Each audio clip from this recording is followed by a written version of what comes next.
Hey, and welcome back to On Your Terms. I'm your host, Vander, and today I have Maya Nichol, Instagram expert, on the show to talk all things Instagram, social media, growth, comparison. I feel like we talked about social media very differently than like you might have heard on other podcasts or even on the episodes I've had before about social media. It wasn't so much. I mean, there were several times Maya shared these really good, like, very bingeable, very like, you better get your notebook out, you're going to want to take notes kind of thing, tips, because she's like, these are 5 things I want to see in this, or 3 things you should always do. I love that. And I think that's so helpful. And she also just shared a lot of great insights about things like comparison, for example. I think like talking about, how we produce content, how we approach content more from a place of like, how is this best to be served? But you're going to hear all about it. I don't want to take up all your time. I hate when people spend like 20 minutes at the beginning of a podcast episode telling you all the things you're going to hear. And you're like, just go listen to it. I'm telling you, this is going to be good. You want to listen all the way through. The other reason you want to listen all the way through is because at the end, I'm going to share my top 3 takeaways with you, my reflections on what Maya shared, the stuff that was so impactful for me and that I really think you should take away as well. But I'm just really excited to have Maya on the show. So without further ado, Maya Nichol is a highly sought after Instagram marketing expert and business coach who has taught over 5,000 students worldwide. She works with the service-based businesses to attract their ideal follower, grow their Instagram presence, and create a sustainable content and business strategy. Please welcome Maya to the show, and I'll see you on the other side. Hey, Maya, welcome to On Your Terms. Hello. I'm so happy to be here. Again. I was like, again. I feel like we have to tell the story. So no, you're not hallucinating. Maya has not been on the show yet, but like to me, she has, because we recorded this entire episode, 2 weeks ago? And we chatted for about an hour, and technology just wasn't our friend. Technology was not our friend, and it happens to the best of us. But we had such a good conversation, and then afterwards, my whole team felt so bad because they were like, I just want to let you know that like the audio from Maya's episode didn't. And I was like, no, because I know that you're really busy. And so we were just so grateful, but also we had like a good conversation, and I had so many questions planned out for you, but then you were just offering such great like stuff that I just went with it. And then I was like, are we going to be able to do this again? So today we are recreating that conversation. I love it. I was just talking to someone on Sam's team before Sam hopped on, and we were just doing like an audio check to make sure everything was going to work. And I was like, technology is so great until it's not great. Until it's not working, then it's like, wait, what do we do here? So hopefully crossing our fingers and toes that technology's on our side today. Yeah. And also I feel like this whole situation was a really good business example of something I talked a lot about. Even from like the legal perspective, I always talk about like when something goes wrong, like somebody doesn't pay you, they do a chargeback threat, like we update our documents, we make them better. And like our process got better because now Michelle on my team hops on with guests before I get on to make sure that everything's good with audio. So like the process is better now, right? So yeah, I love that. And I was also telling Sam too, with my podcast, I've had technology issues, and it was just nice to know that like I'm not the only one, because I feel like when you're like going through that, and I've had issues too with like Zoom, like I've had issues with really truly any tool that I've ever used, and like in the moment you're like, oh my gosh, like especially when it doesn't just affect you and it affects other people, and you're like, is this like, what are they thinking about me? Like, are they thinking that I'm not a professional, or like, like what are they thinking? And then to see like that happen to other people, I'm like, oh, and like to me being like on the other side of it, I'm like, oh, like I'm just like so chill about it. And so I don't know, it was just so nice to see that like I'm not alone, and like every business owner has their own tech struggles. Oh yeah, we all go through it. That's for sure. Speaking of stuff we all go through, I have to tell you about something that happened yesterday because I'm like so curious about your feedback. This doesn't happen often, but when you run Facebook ads, you get a very interesting mix of people, because we get people who they don't know what the heck we're doing, like so they think you're some weirdo that's like selling stuff online. They don't get it. It's fine. Yeah. But every once in a while that leads to a really mean comment on ads or on different posts or whatever. So yesterday I get this comment on one of my ads from somebody telling me, she said something like, her name is Stasia, and she said something like, why would I ever buy something from somebody who looks so tired? And it was like, oh, okay, like Stasia. So I was like, All right, Tell me how Stassia. you really feel. Yeah, I was like, I have so many things to say about this. One, I am tired. Two, good luck to you, I guess, building something and never being tired. Like, what a crazy life. Yeah. But I mean, talk about like that. I know that you've gone through this as well. And so, like, I was just wondering if you would share what happens for you now when you see that kind of stuff. What do you tend to do, not do, that kind of thing? Yeah, good question. I will say you're definitely not alone in that. Thank God. Anytime I see an ad, especially ones that pop up on my feed on Instagram, I'm just so curious. I'll go check out the comment section. Without fail, there are always at least one, if not many, trolls who are in the comment section there.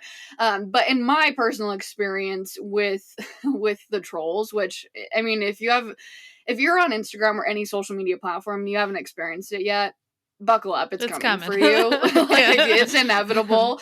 And I think a lot of times people will talk to me and they'll say, well, I don't want to share my opinion, or I don't want to share about certain XYZ topics because what if people, think different than me, and then that's going to bring in the trolls. And I'm like, no matter how safe you try to play it, no matter if you put out a topic that is like not controversial whatsoever, it's a fact, like there's still going to be people out there who are going to have a different opinion. And so I'm like, you just got to speak your truth, and you just got to put out there what it is that you value, what it is that you believe, and not worry about other people coming in. But that being said, when I very first started getting trolls, which happened pretty early on in my Instagram growth journey, when I had a reel that went viral, it honestly set me off my rocker. Like when I very first got those messages, and I mean, I was like out of it for like a week and a half, where like I did not want to show up. I was like totally in my head about it. Basically wanted to burn my business down based off of a few things that a few people on the internet that I don't even know said, which probably just came from their own insecurities. Now in my business, I should say, what did I do about it then? I I would reply back, and I just realized that like that's just not the best way to go about things. Even if it was like something so nice, like I wouldn't like reply back like trying to fight with them. I'd just be like thanks, and then even if I said thank you with like a heart emoji to their message, they're still gonna come back and say something. And so I just realized over time it's just not worth my time and energy.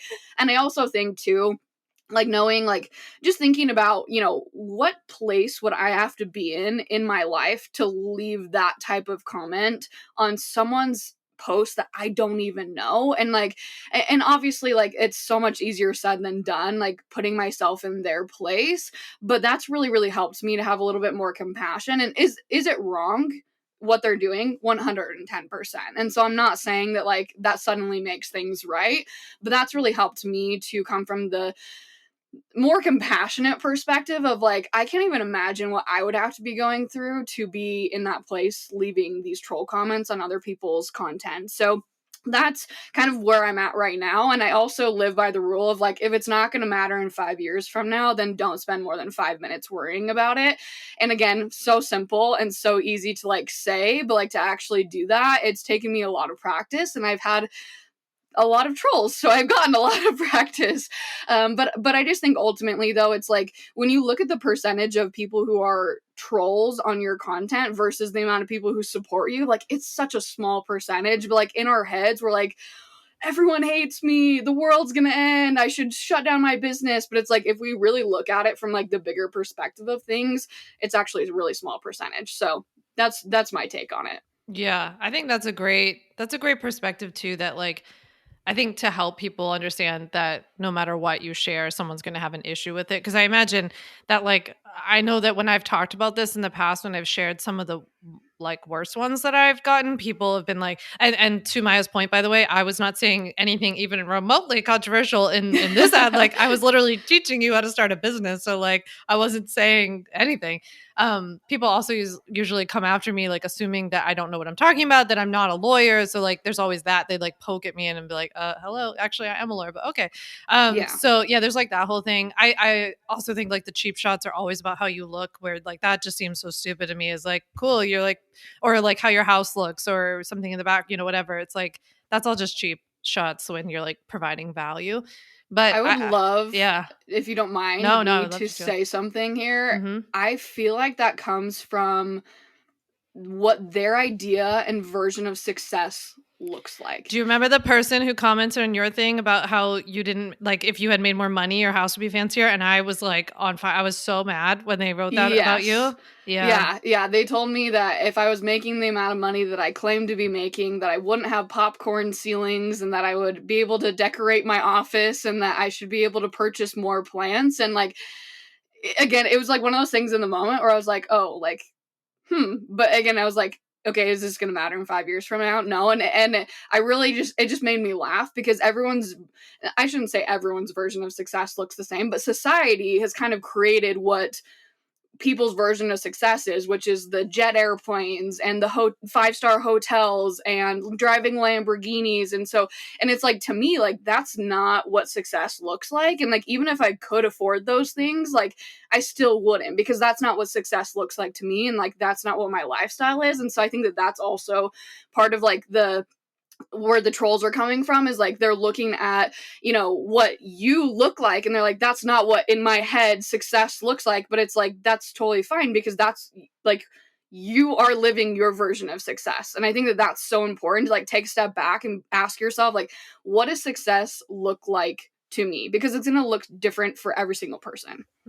Yeah, exactly. I was just thinking about this the other day when, like, I was talking about content of like going to Trader Joe's, because my grocery bill has gotten so high that I'm like, if I go to Trader Joe's, I spend like less than half of the amount of, than Yeah. if I go somewhere else.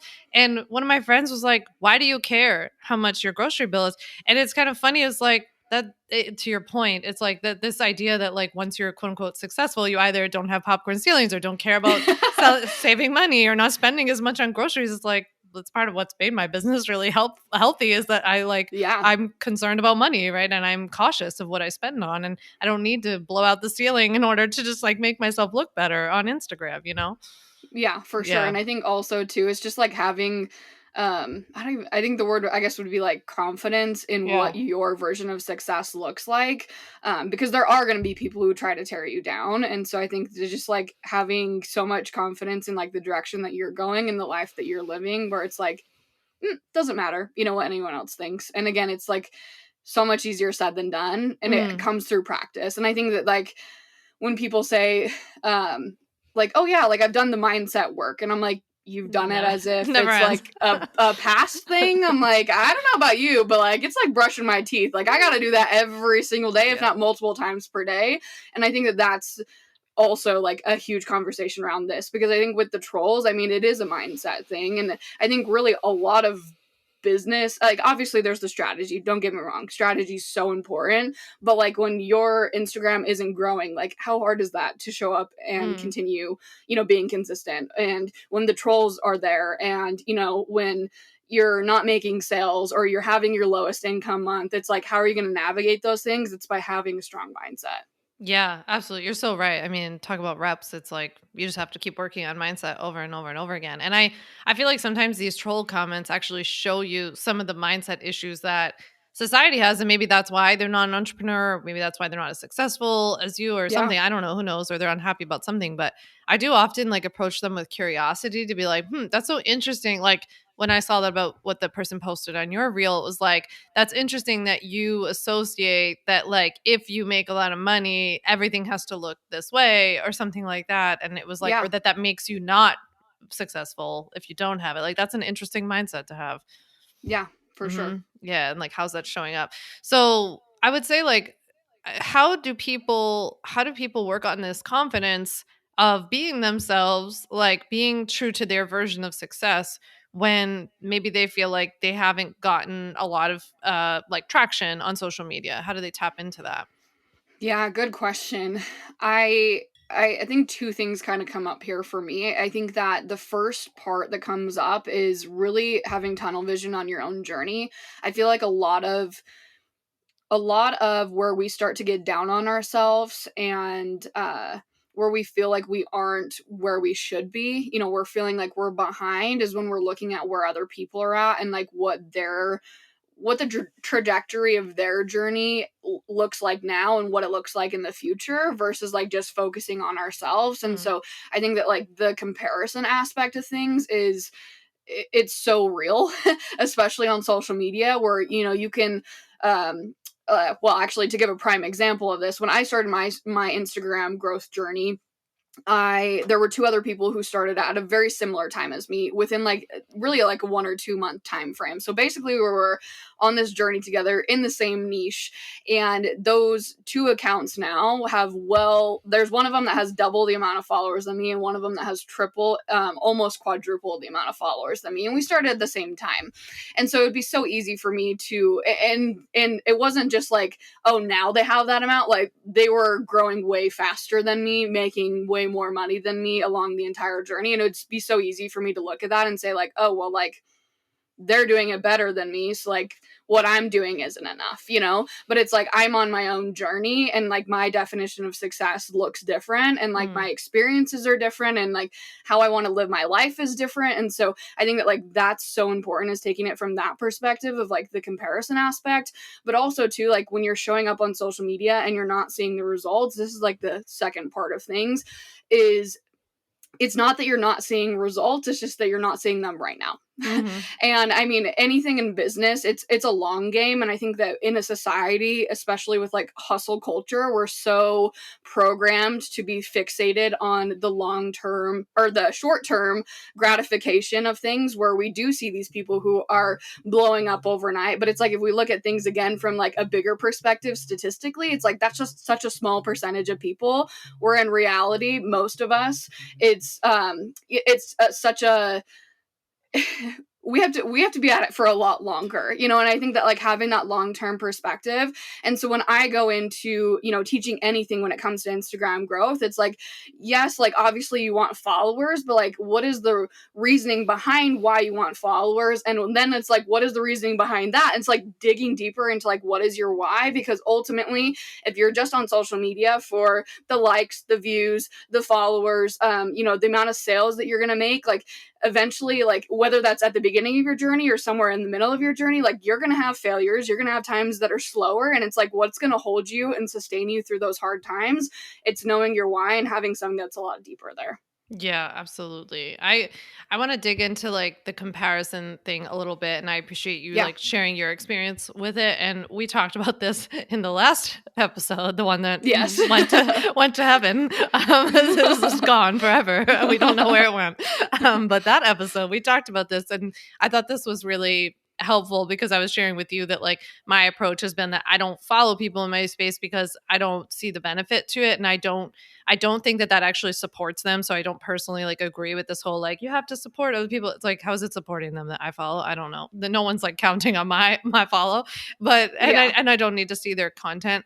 How do you navigate it? Like, you know, not only with these two people that you were mentioning, but even people who are maybe in like shoulder industries who bring up some of those not so awesome feelings. Good question. I really, truly, for a while, I felt like, because especially when it comes to Instagram growth, there are so many people out there who are telling you like, oh, you need to interact with your competitors, and like you need to comment on X amount of accounts and like do all these different things. And for a while I was very caught up in that. And honestly, it wasn't until, I don't know where you shared it, maybe it was a podcast episode, something, but I heard you talk about your perspective on that you don't follow other people. And I was like, oh my gosh, like it just like gave me that permission, and honestly like really just reiterated to myself like the things that I was already thinking inside, which is like, how am I supporting them? Like, I'm not ever going to buy something from them.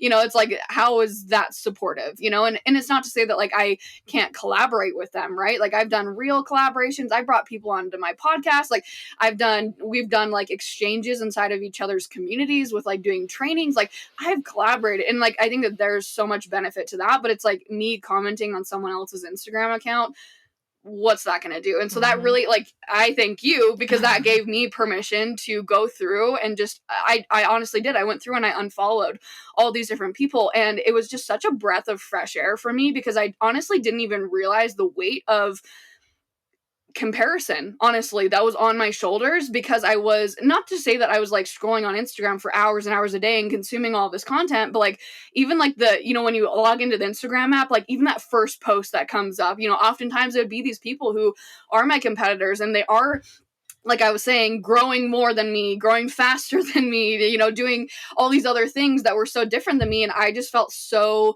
down, but I honestly didn't even recognize it though until I unfollowed them. And I was like, oh my gosh, like, wait a second, like I actually do have my own voice. Wait, actually I do have my own definitions of like what success looks like, what I can do, and like the community that I can build, and I can actually do something that's so much different than other people. And it's not even to say that like I was like copying them necessarily. And I think that that's another thing too is, and you talk about this too, where it's like sometimes you unintentionally will start copying people just by the content that you're consuming. And so then that brings up the conversation around like authenticity. And it's like, well, how do you show up authentically when you're consuming these people's content? And not with the intention of really ever copying. Like, I don't think that majority of our intentions are ever to copy other people, but like we see these ideas and we take little bits and pieces of this, and suddenly it's, you know, into this thing that like technically is our own, but really it's just a watered down version of a few other people's, you know, content and their topics and the things that they're talking about, versus like coming up with something that's so original and creative from our own unique perspectives. And so I don't know if that answers your question. It does. Yeah, no, it does. I think that's really helpful. Like you said, I think it gives people permission to feel like, I don't know how that's like, I would ask yourself, like, how is this helping me? Like, how is this helping me to grow if my goal is to grow my business or grow here on Instagram or whatever, how is it helping me to do any of this other stuff? And like Maya said, it might be hurting you more than you even realize. But I'm also concerned a lot about something you touched on, and that I'm like writing a lot about in my book, actually, about like how even beyond like the copying, about how watching so many consuming so much content from other people is leading to so much homogeneity, and like even by accident of just like everybody being like, this is how reels have to look, this is how reels have to be structured, this is how a post should look. Like everybody's like carousels look the same, like everybody, you know, they even buy from like the same person to get the template. Like there's a lot there, and I don't think that, like, to me, the point of entrepreneurship is innovation. And so like we should be creating new things and like trying things out, and like somebody has to go first, but it's hard to go first when you're just spending all your time consuming everybody else's stuff, right? Oh yeah, for sure. And it's hard to go first because when you are consuming other people's stuff in your head, you're like, well, this is what's working. This is what I have to do to be successful. But it's like, actually what you need to do to be successful is be innovative, is be authentic. And it's like, all the things that you're doing actually do the opposite of that. And it makes me think of MRR, monthly, or not monthly recurring revenue, but master resale rights. That's a huge topic right now. And people ask me all the time, they're like, what's your take on that? And I'm like, saturation, immediate, like market saturation. You're not going to be successful. And I think that that's the exact same thing with like our approach to social media, is so many people doing the same exact thing. It's like saturation. It's like, you're not going to stand out amongst the crowd. That's not going to lead to you being an industry leader, which is like, I mean, to me, like that's ultimately the goal. Like I want someone to look at me and not just say like, oh, there's another Instagram expert, or there's the Reels girl, you know, like I want someone to look at me and be like, Maya is so different than any other person in her space.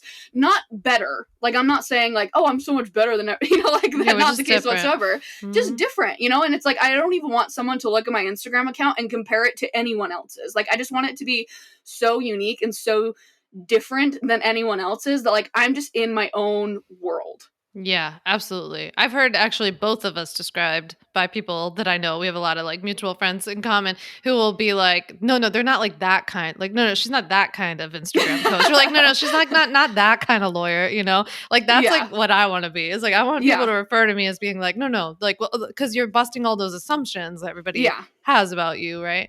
The other thing that I thought of when you were talking about that example of like seeing other people's content, making it look like theirs, was that you talked last time about how like the types of content that work for one creator might not work for another, or there might be some type of content that does work really well for you, but you don't know if you're just doing the same stuff as other people. I would love if you talked about like how you're seeing on Instagram different types of content working for different people.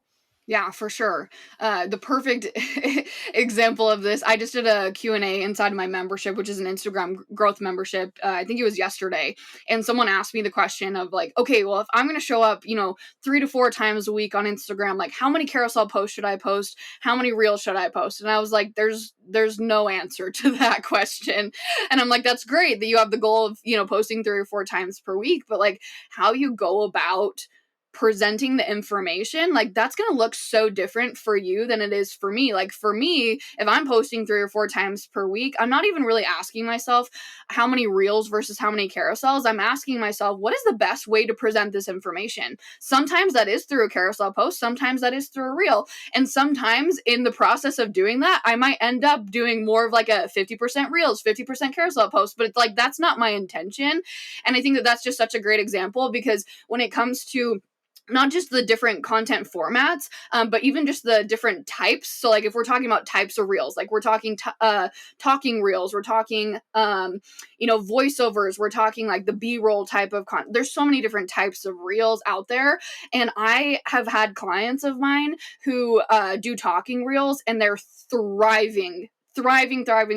I try to do talking reels, trash every time. Like I'm just not good at it, and it's just not the way that like I would be authentically presenting information. And it's not to say that like that I couldn't learn how to do that. Like I definitely can, but I also think like inherently too though, like we have our own unique set of skills, but you can't figure those out if you don't try new things. And so if you're looking at like my Instagram account, for example, and you're like, oh well, Maya posts 3 times per week and she usually does 2 reels and 1 carousel, I'm going to do that same exact thing too. It's like now we just have this copy and paste strategy, and the strategy works for me, but it's not necessarily going to work for you at the end of the day. It might work for you, but you have to try new things. And like I've just been on this continual journey of just experimenting, and I'm actually in the process right now of what I call my 1 month experiment. So every Monday I'm doing a different experiment. So last week I did an experiment where I posted 2 reels at the same time. I posted 1 reel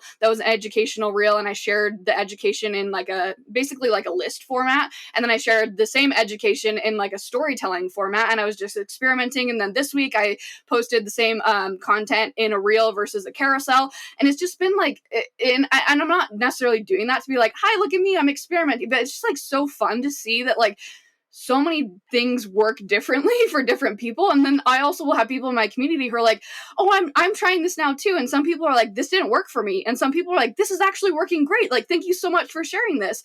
And so again, it's just like, there's no one size fits all when it comes to Instagram. And so you copying and pasting someone else's strategy is just not going to get you anywhere.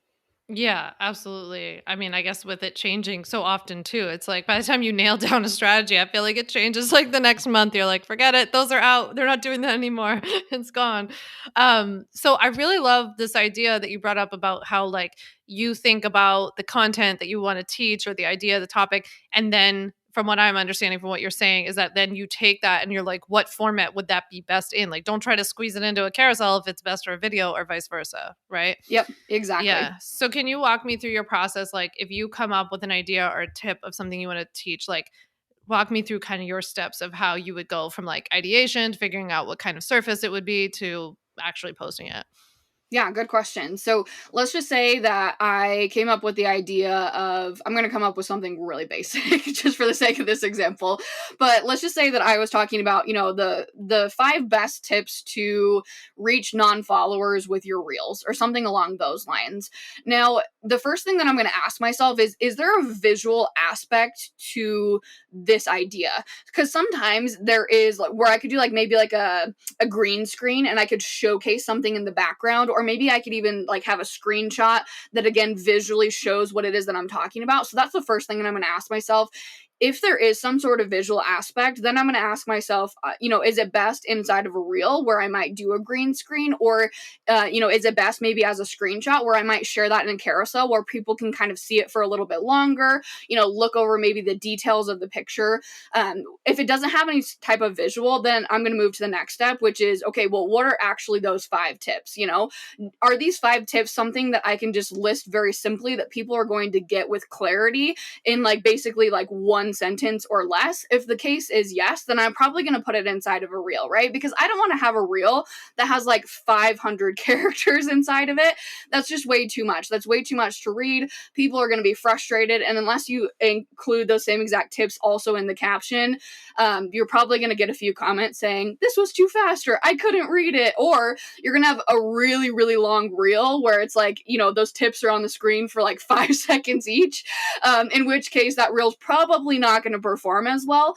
And so that's what I'm asking myself is like, is this a simple tip that I can share, you know, in like one sentence or less that people are going to understand? And that's really important too, is like, because I might throw something out where I'm like, make sure to check your non-follower reach inside of your insights. And people, there are going to be people who are like, how do I find that? What does that even look like? You know? And so if there needs to be more depth, I can either add that in the caption, or in that case, I can show a screenshot of what that looks like in the insights, and I add that to a carousel post instead. So that's kind of my process there. And then I would also say like so that's more of like if I'm sharing education in like tip format. If I'm sharing education in a storytelling format, I'm going to ask myself how long of a story it is that I need to tell, because again, it's like I don't want my reel to be like 45 60 seconds long. Usually it's not to say that you can't have a successful reel that's that long.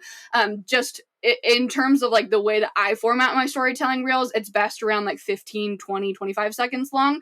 And so I'm going to ask myself, how can I share this very simply with clarity inside of a reel? If not, then I'm probably going to share it inside of a carousel post, because I can add more text there. So that's kind of like my process of going through things. Does that make sense? Yeah, absolutely. I think that's really helpful.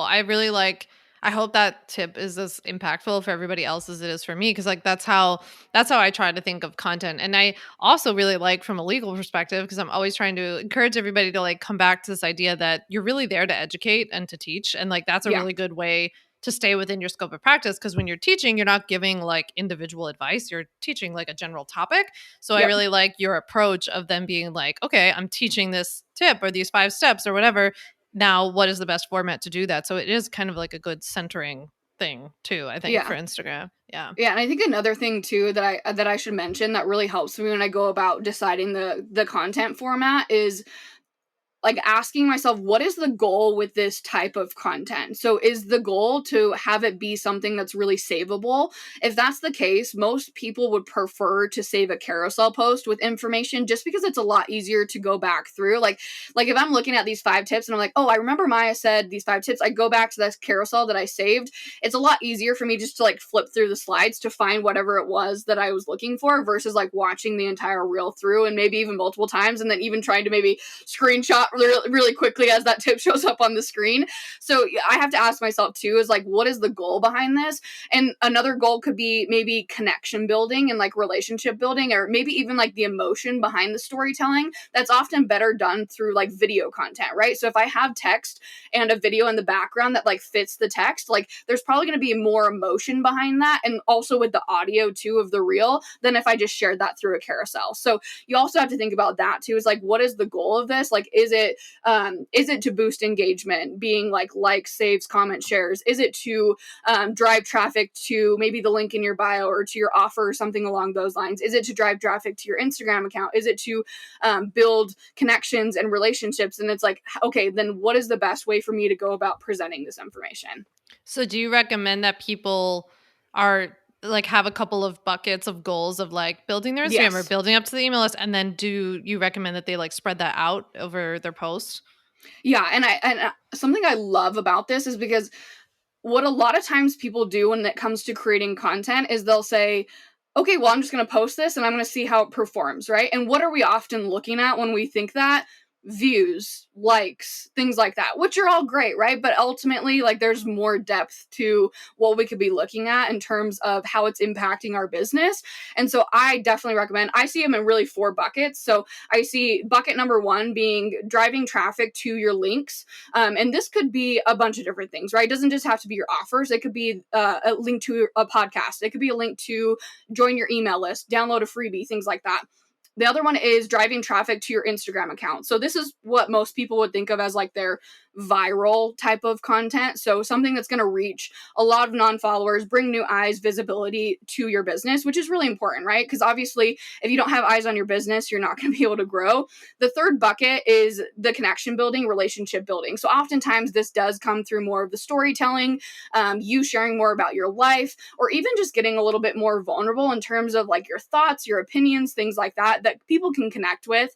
And then the last bucket, the fourth bucket, is engagement boosting. And engagement can be a lot of different things. Usually people think likes, comments, saves, and shares, which yes, technically that is engagement on Instagram. I specifically like to look at two of them, which being saves and shares. Saves, because that tells me that that content is really resonating, that people want to come back to that eventually at some point. Whether or not they do, that's a different story. And then shares, the importance of shares is that that's basically like free advertisement for your Instagram account, if we're being honest, right? Whether that's one individual share to a direct message, that's still one extra person that you're reaching with that content, or whether that's a share to a story, now you're reaching a lot wider of a group, right? So those are the 4 buckets that I recommend looking at. And yeah, I do recommend spreading them out in terms of goals, but also really looking not just about what is your goal on Instagram, but like how can I match my content goals with my goals inside of my business. And so you might be going through, let's just say, a launch of a new offer, or maybe you just launched a new freebie, or maybe you're just trying to grow your email list. Like, what bucket are you probably going to focus the most on? Probably driving traffic to that link in your bio, right? Or maybe you're just at the beginning of your Instagram growth journey and you recognize that community building is so important. So what are you probably going to focus a little bit more on? Probably more of the community building, relationship building type of content. So matching your Instagram goals with your business goals. Okay, that makes a lot of sense. And when you're focusing on saves and shares, because I agree too with shares, it's like that's a double dip for like Yeah. getting the non-followers, right? It's like reaching new people, hopefully. Yep. Are you prompting them to save or share, or are you just like creating content that you hope is savable and shareable? Yeah, good question. My take on this is kind of even going back to what we were talking about earlier with saturation. We're so used to seeing call to action statements that are like, follow me for more, save this post, comment down below. And I just think like it's just not effective anymore. It was effective in the past for sure. And it's not to say that call to action statements aren't effective. They 110% are, but we have to shift the way that we go about them now. So instead of saying like, follow me for more, it's like, in my opinion, if people were going to follow you, they're going to follow you whether you say, follow me for more or not, right? And it's like, just because you said follow me doesn't mean that someone who wasn't going to follow you is suddenly now going to follow you. That's just my opinion. So in terms of like saves and shares, I'm personally not asking people to save or share this unless it's something like maybe it's some sort of inspirational message in a reel and I say, share this with a friend who might need to hear this today. Like that's a little bit different, but like just saying like, save this, or like this, like I just think those basic call to action statements, they're just not effective. So diving deeper into like, how can you create something that people are actually going to want to take action on? Like it's so valuable that they would have to share or save this or share it with Yeah. a friend. Yeah. Yeah, exactly. Okay. I'll tell you though, my girl got me yesterday with I watched this reel of this, like she has this like series of, I think it's like 5 ingredient high protein Trader Joe's meals. Like she's really niching down.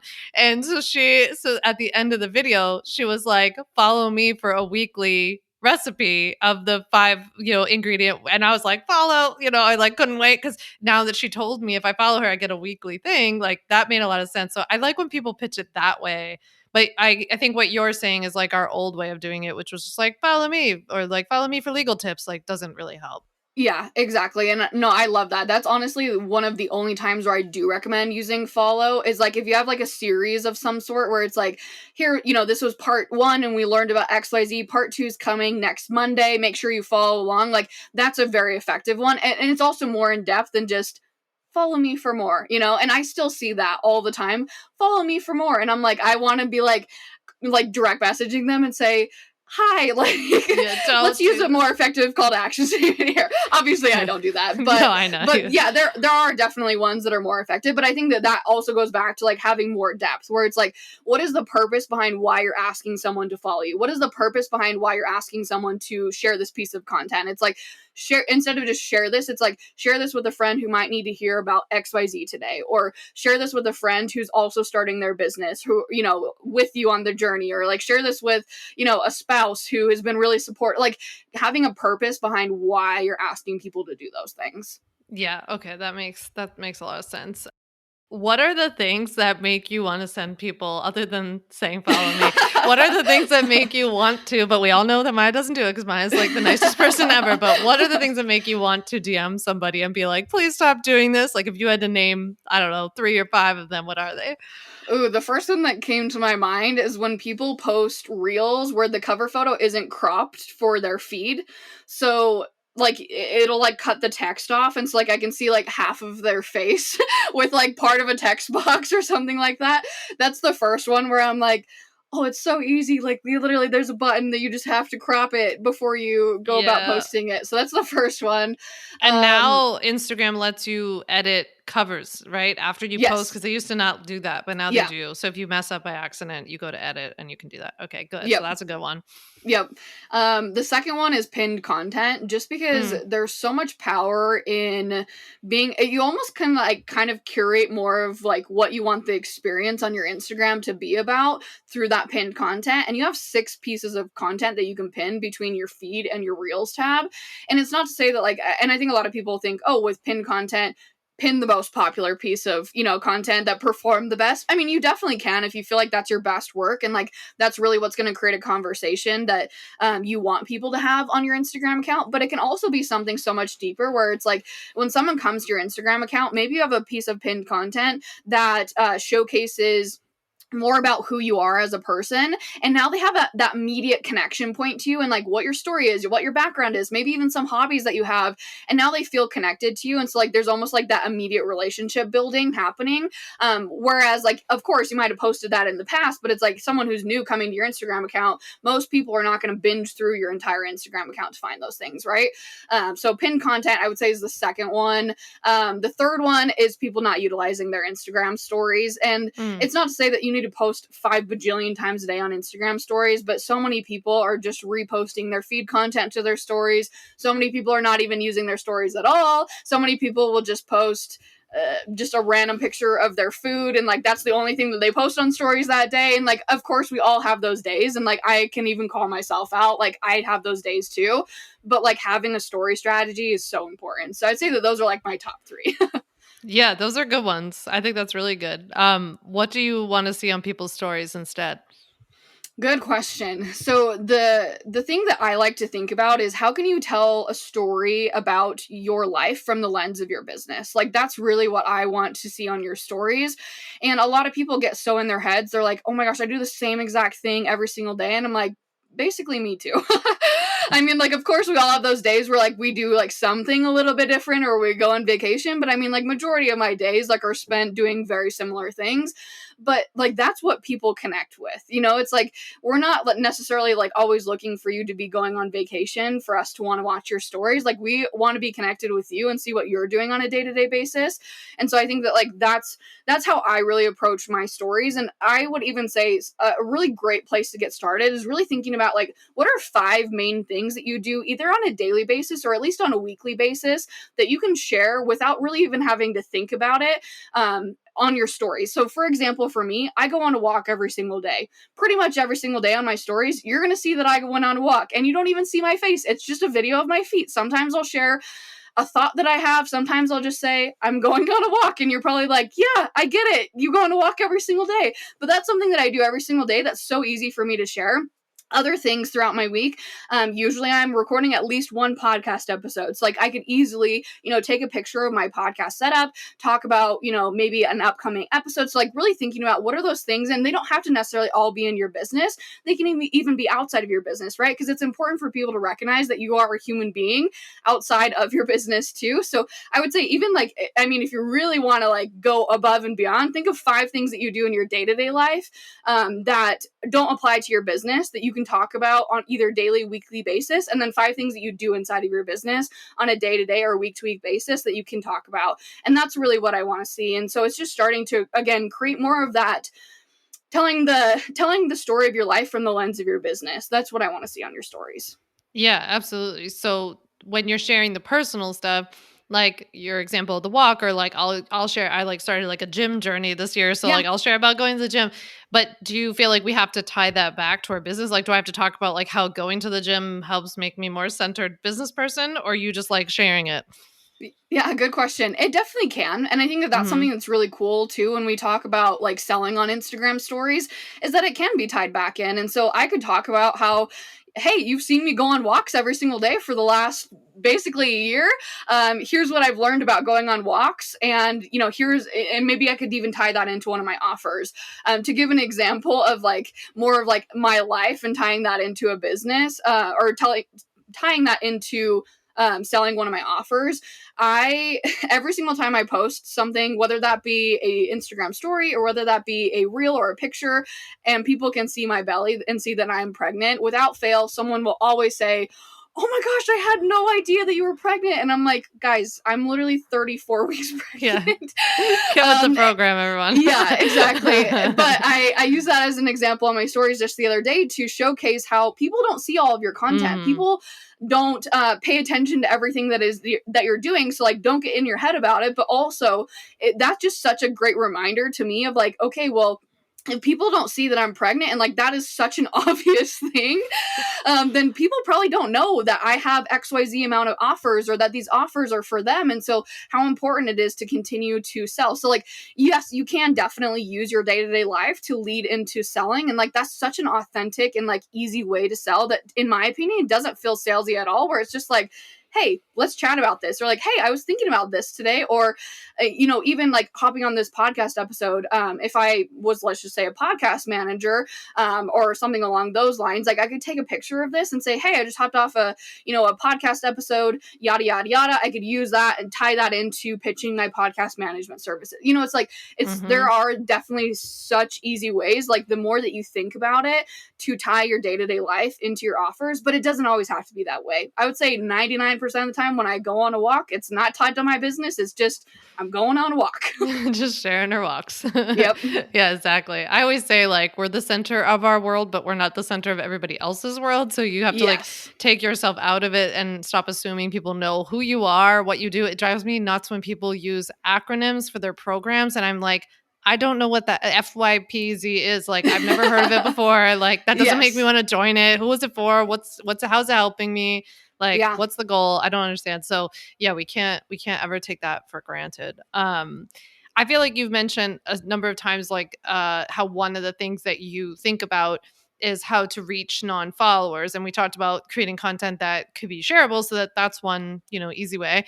But what are some of the ways that we do reach non-followers for those of us who feel like maybe we're talking to the same people or half of our followers are related to us or something like that?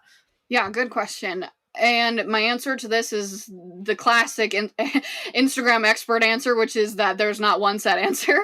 I honestly, the best thing that I can possibly give in terms of advice is to actually look back at your content. And what I recommend, so if you go to your profile and you go to your insights, so this is your general overview insights, and you filter for reels, and you can also do this for carousel posts too. Depends on, I would look at them both, but let's just say, for example, you're going to filter for reels, and you're going to filter for reach, which is actually usually the default when you are going into your insights. And you're going to filter, though, for the last like six months to a year. You can do 3 months if you post a bunch of content, but I would say like 6 months to a year. And I want you to look at those first like 10 to 12 posts that pop up in terms of what are the highest reach, right? And you can't filter for non-follower reach specifically, but oftentimes the ones that reach the most also reach the most non-followers. And so I want you to tap into those, and I want you to look at how many non-followers they reach. Again, most of the time they've reached non-followers. It's pretty rare that your top reaches haven't reached non-followers. So then what I want you to do is I want you to look at the topics of those. What were you talking about? What was the way that information was presented? Was it through storytelling? Was it through you doing a talking reel? Was it a podcast interview? Was it like, there are so many different types of formats for reels. Look at those, take notes on those. And then I want you to look at what you're currently creating, because oftentimes, and this is just how we are as creators and just as business owners, we're wearing a bunch of hats. We're doing a bunch of different things. Sometimes we stray away from like the main things that are working, not because we're intentionally straying away from those things, but just because we're just so in the hustle and bustle of the day-to-day and the creating that it just happens. And so I want you to really reflect back on the things that were working and then try those things. You can maybe repurpose those reels into carousel posts and see how that performs. Maybe you could just repost that reel itself. Maybe you could repurpose the idea and talk about it in a different way. Like, or maybe you just might recognize that, like, hey, these talking reels are actually the ones that performed really well for a non-follower reach. I haven't done any talking reels recently, so maybe you create some more talking reels. I think that that's the best place to get started. Now, generally, things that are working really well for non-follower reach, obviously hitting the explore page, shares are obviously a really great one. Anytime that you can increase your watch time, so usually the higher of watch time that you have on your reels, the more likely the algorithm it is to push out your content to non-followers. So really watching your watch time is really important. Those are like the big ones though, but I would say definitely looking at your own Instagram account, because it's going to be so different. Like, for me to say like, well, this type of reel does really well for non-followers, it might not be that way for you. Yeah. Okay. I'm assuming to like increase our watch time, especially with reels, that the shorter the better. Or like, I know like with those reels that always like have the little listicles of like tips, and you have to watch it 2 or 3 times to see them all, And like, yeah, that must be helping them. No, yeah, for sure. And I've actually loved having the watch time insight. And if you don't have it yet and you're listening to this, hang in there. It's coming. Hopefully. We all know how Instagram is. It takes freaking forever for some of the features to be rolled out. I still don't even have the insight where I can see follows per reel. Me neither. I had it for like 2 days, and then the Instagram was like, joke's on you. So, just kidding. Yeah. I'm taking that back now. Yeah, but in terms of watch time, this is actually something I've been experimenting with a lot, and I have a theory. This is not fact based off of what Instagram has told us by any means, but I've tested this theory a few different times. I've actually had people in my community test this as well. And that is, and this is such an interesting concept when it comes to watch time, because yes, you are 100% right that when it comes to a shorter reel, usually like if you can even just say like, read the caption, or like there's a hook that pops up and it says read the caption. Well, as people are reading the caption, usually that reel's on repeat, which increases the watch time. Or if you have, text that pops up really fast in this short reel, people have to watch it a few times. Yes, that's also going to help the watch time. But what I've actually experimented with is having these longer reels that are more like 15, 20, 30 seconds long, and being able to increase or have a really good watch time with these longer reels. And what I've recognized through my own testing and experimenting is actually that the longer reels that have a higher watch time outperform the shorter reels that have a high watch time. And high being about 80%. So anything 80% or above is what I would consider like a high watch time. That's like what you really want to shoot for. And so that's just something that's super interesting. And it's not to say that, again, that short reels, that you shouldn't post them and that they don't work. 100%. They can definitely help. And if you have a good watch time, most likely it is probably getting pushed out to non-followers.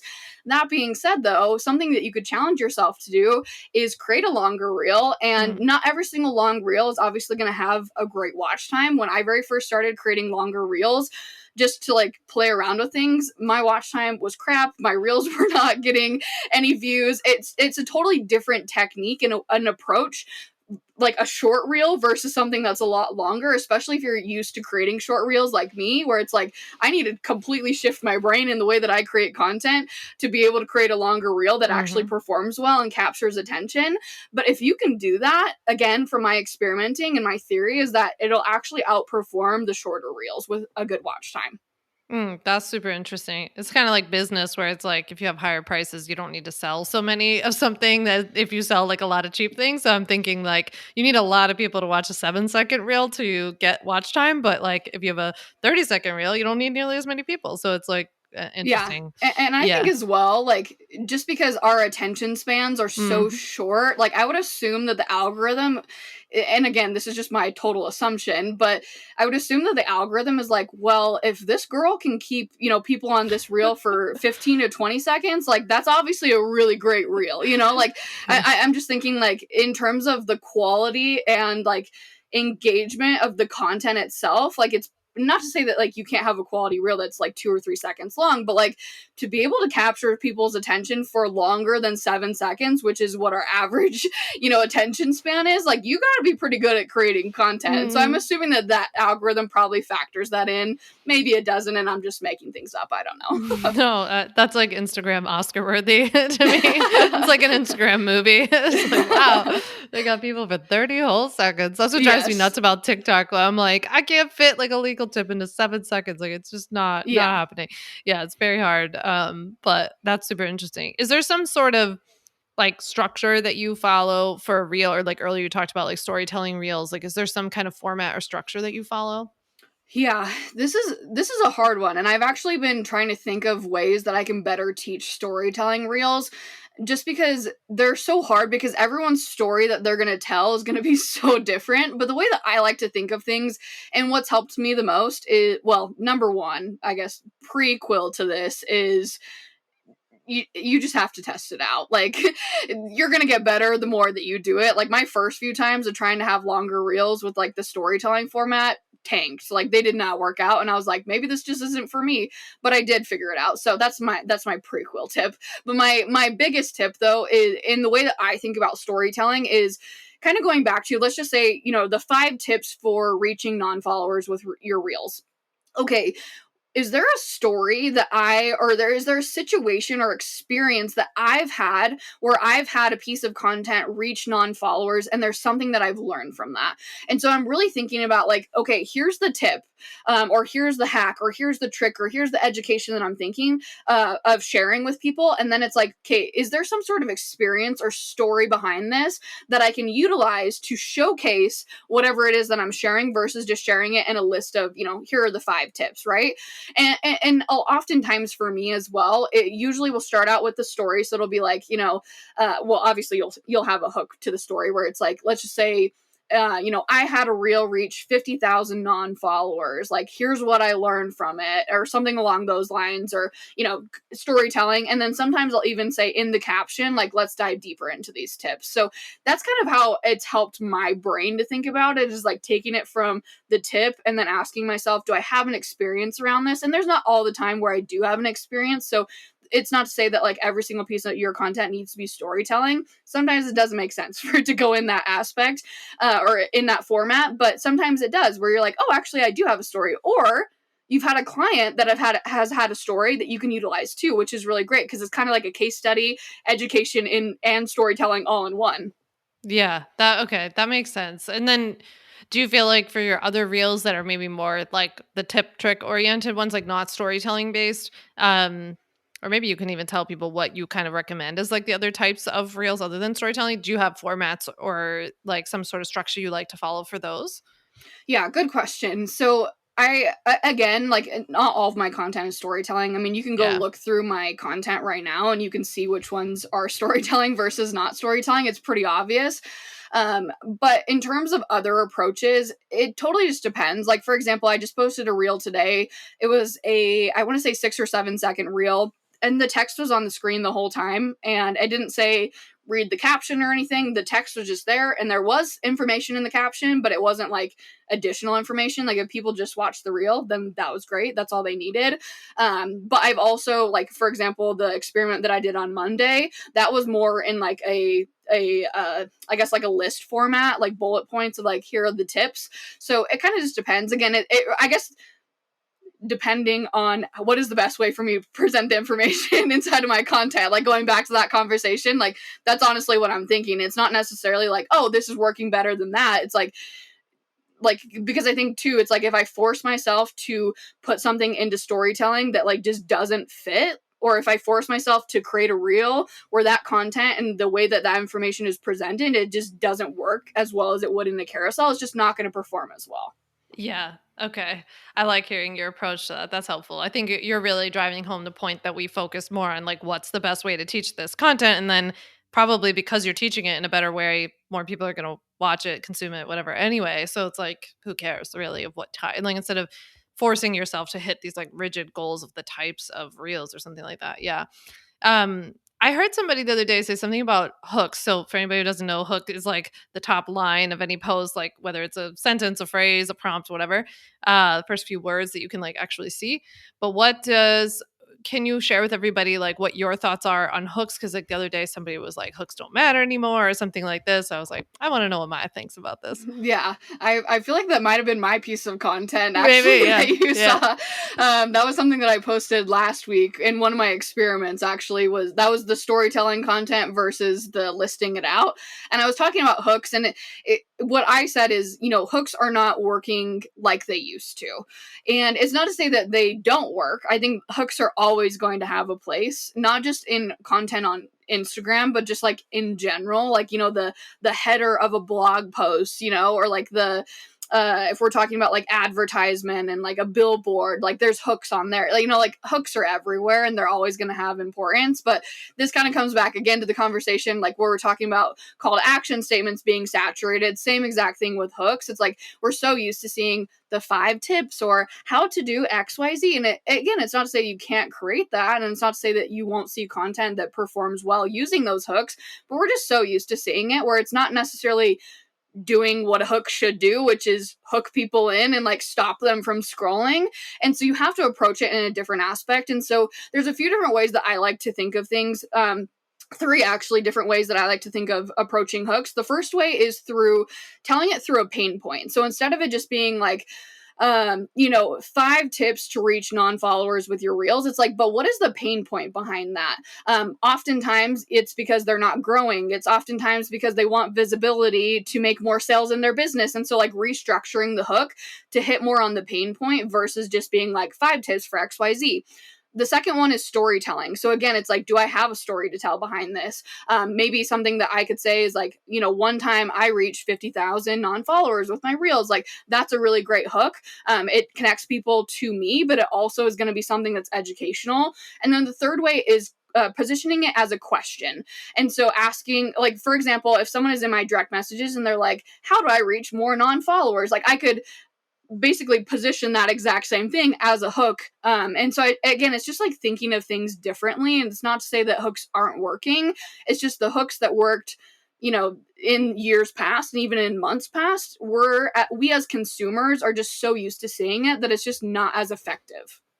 So it sounds to me like the more descriptive stuff's not working, like 5 ways to reach new followers or something like that's not working as well, or like sick of only like I'd put like sick of only talking to your mom on Instagram, like you know what I mean, like just make like a joke out of it of like somebody who feels like they're only talking to friends and family kind of thing, No, yeah. And like that's just something that like that to me would totally stop my scroll because I am just so used to seeing all of the other hooks that aren't that, and I'm like, oh wait, like I am actually sick of that.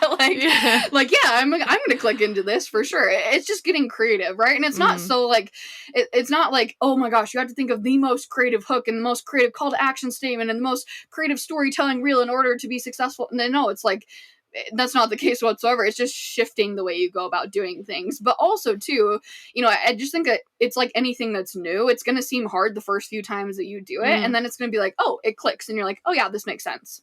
Yeah. And how are you approaching this with like real cover titles and things? Is it a similar approach? Yeah, exactly the same approach. So my cover photos will have the same exact hook that's in the first few seconds of my reel.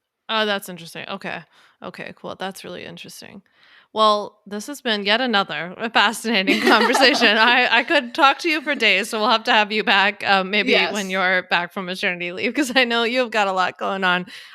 But I so appreciate you doing this. I'm going to share my 3 takeaways from what Maya shared today with you in a minute. But before we go, will you tell everyone where to find you and some goodies that you have for them as well and how they can work with you?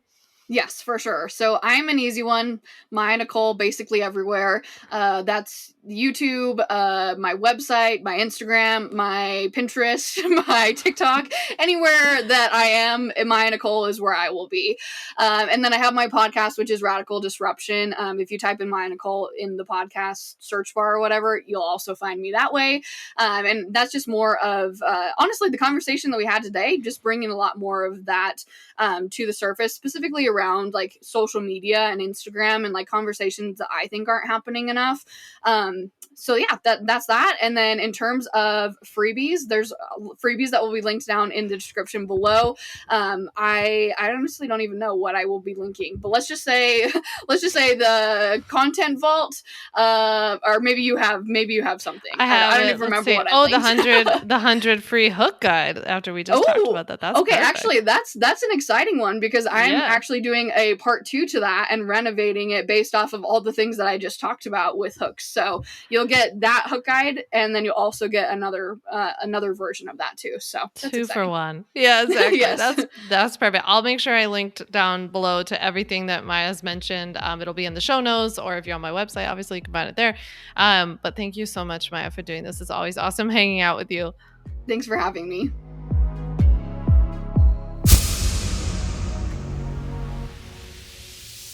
Hey, I hope you loved that episode with Maya. I'm so excited to share my 3 takeaways with you from everything that Maya shared.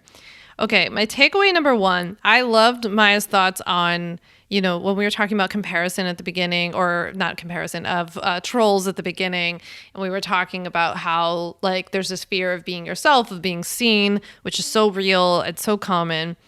But I loved how Maya shared that you have to think of you have to remember that no matter what you share or how you share it, somebody's going to take issue with it. And she's exactly right. Like in the example I was giving, the nasty comment I got yesterday, it was about my appearance, and I wasn't saying anything that was controversial. Like that's the whole point. The person took issue with my appearance. There was nothing with what I said.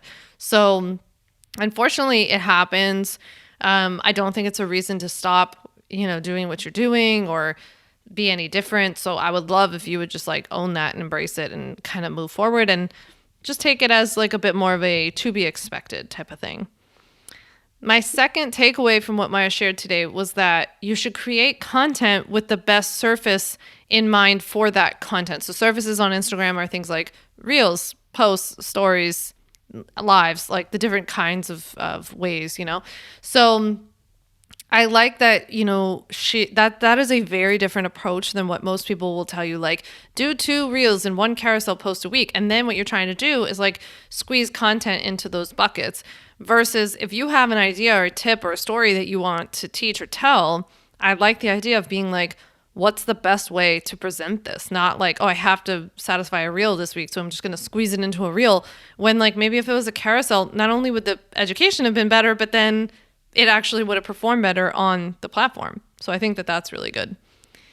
The third thing I really loved about what Maya shared today was about stories and how she approaches stories with, that your story should be kind of the like story of your life through your business, or your business through your life, on Instagram. I think that's really cool. I liked her tip about sharing like 5 daily things, like think about things you do every day, things that you might think are pretty routine. I mean, regardless of what you do, like if you do anything in the health and wellness space, I want to see how you're implementing what you're teaching. Like show me your little tips, your tricks, your hacks, So I want to see that kind of stuff.